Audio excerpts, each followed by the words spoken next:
Sino ba naman ang hindi matatakam kung ganito kasarap na beef pares ang nasa harap mo? Simple lang ang proseso ng paghahanda nito at pwede mo rin itong pagkakitaan. Kaya tara, kung gusto mo rin magluto nito, samahan mo ko at magsimula na tayo.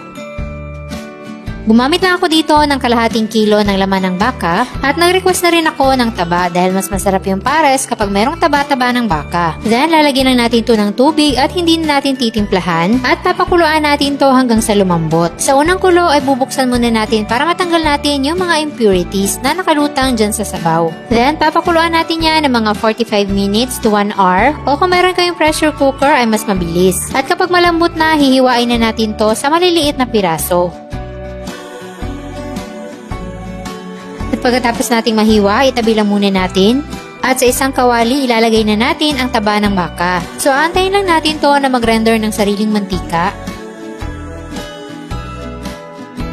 Then, pwede na nating igisa yung luya. Isunod natin yung sibuyas.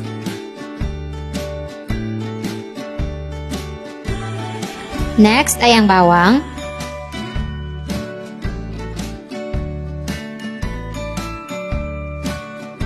Then, after magisa ng mga aromatics, ay ilagay na natin yung pinakuluan nating beef. Igisa muna natin kasama ang mga aromatics.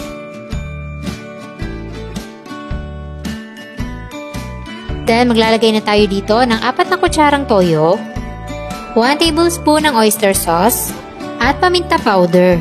Then, igisa natin itong mabuti.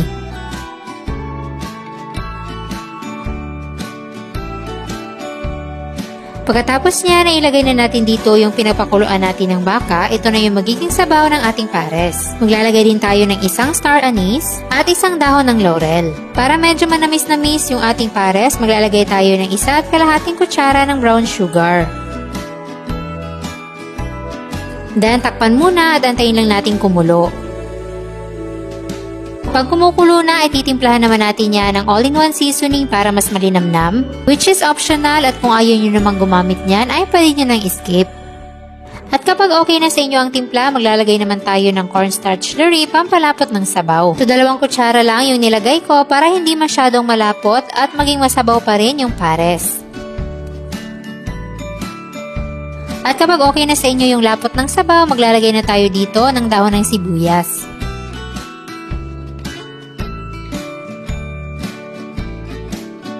At ayan, ready na ang ating napakasarap at napakalinamnam na beef pares. At syempre, lalagyan pa natin yan ng fried garlic sa ibabaw. Kaya kung nabibitin kayo sa lasa ng mga nabibili nyong pares sa labas, try nyo na lang magluto.